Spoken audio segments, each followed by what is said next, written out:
لو عايزين تعرفوا عملنا الجمال ده ازاي بأسهل طريقة وبأقل مقادير، تعالوا معايا على المطبخ نشوف عملنا الجمال ده ازاي.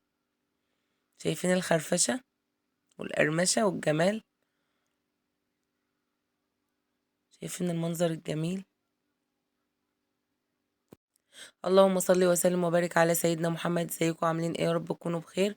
النهارده هنعمل كده وصفة سهلة مع بعض. هنعمل بلح الشام. هيكون معايا 4 بيضات، وهيكون معايا كوبايتين سكر، وهيكون معايا نشا، وهيكون معايا ليمون وذرة فانيليا، وهيكون معايا ربع كوباية زيت وكوبايتين مية. هبتدي اجيب السكر بتاعي عشان اعمل الشربات بتاعي. كوبايتين سكر عليهم كوبايتين مية زي ما احنا شايفين كده مع بعض. بندوب كده السكر، بنقلبه كده في المية عشان تعملي عسل مظبوط. كوبايتين السكر عليهم كوبايتين مية.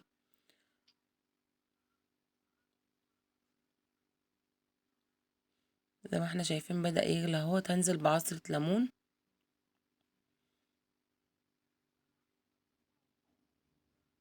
زي ما احنا شايفين مع بعض كده، وهنزل بذرة فانيليا،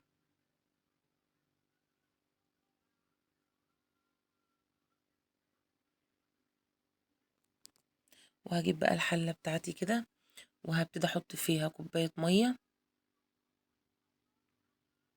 ويليها كوباية مية كمان. يبقى كده معانا كوبايتين مية وربع كوباية الزيت،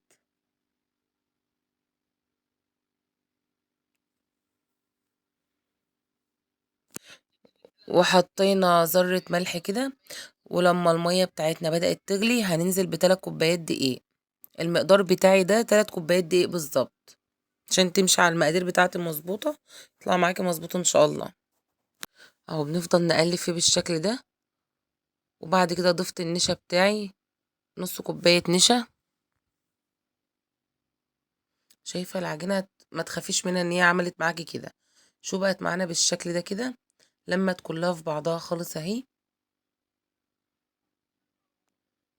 بتفضلي تفركي بيها، تفركيها كده بالمعلقة زي ما انت شايفة كده.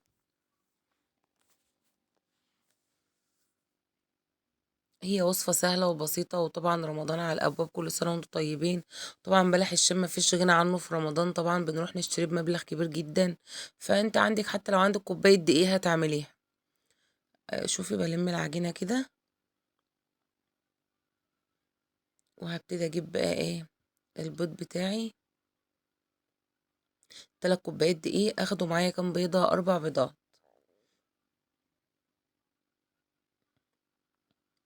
طبعا بحط عليهم الفانيليا بتاعتي.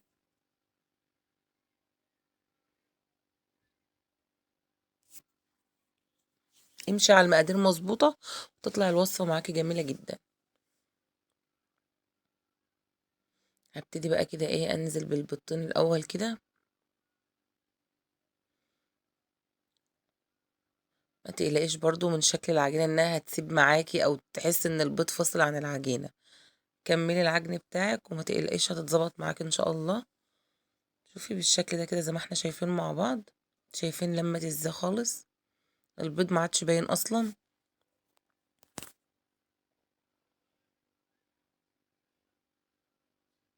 هبتدي بقى اخد الاتنين البيضة التانيين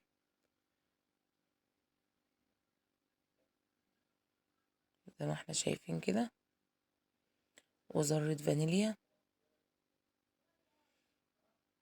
برضو هنزل طبعا الاتنين البيضة التانيين اختفوا خالص. العجينة هتعمل معايا برضو زي ما عملت في البيضتين الاولانيين. شايفين لمت ازاي خالص؟ اهي. طبعا لا خميرة بقى ولا اي حاجة. شايفة العجينة ناعمة معاكي خالص ازاي؟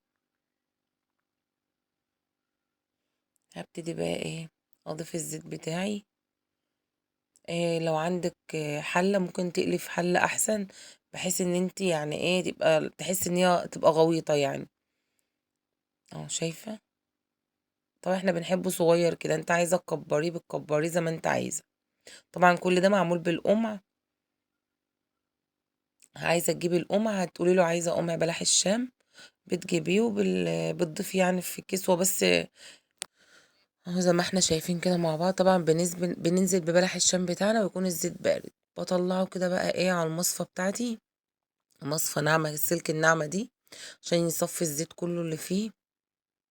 زي ما احنا شايفين اللون الذهبي الجميل ده.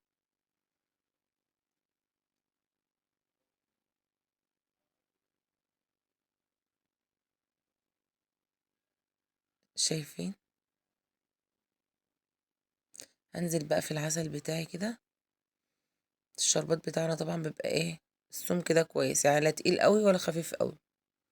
احنا قلنا المقادير بتاعته كوبايتين السكر عليهم كوباية مية.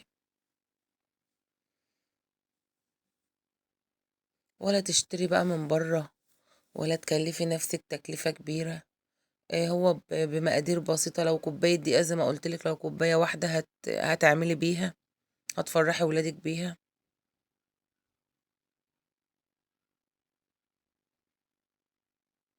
هنطلعه برضو ايه، يتصفى. ده الشكل النهائي بتاعنا البلح الشام. طبعا أنا في جزء مفقود مني بتاع قمع بلح الشام، بس طبعا كلنا عارفين قمع بلح الشام. هنسأل عند بتوع مستلزمات الحلواني هنلاقيه موجود بالكيس بتاعه طبعا. وبتقسمي بقى الشكل والحجم اللي انت عايزه. اشوفكم على خير.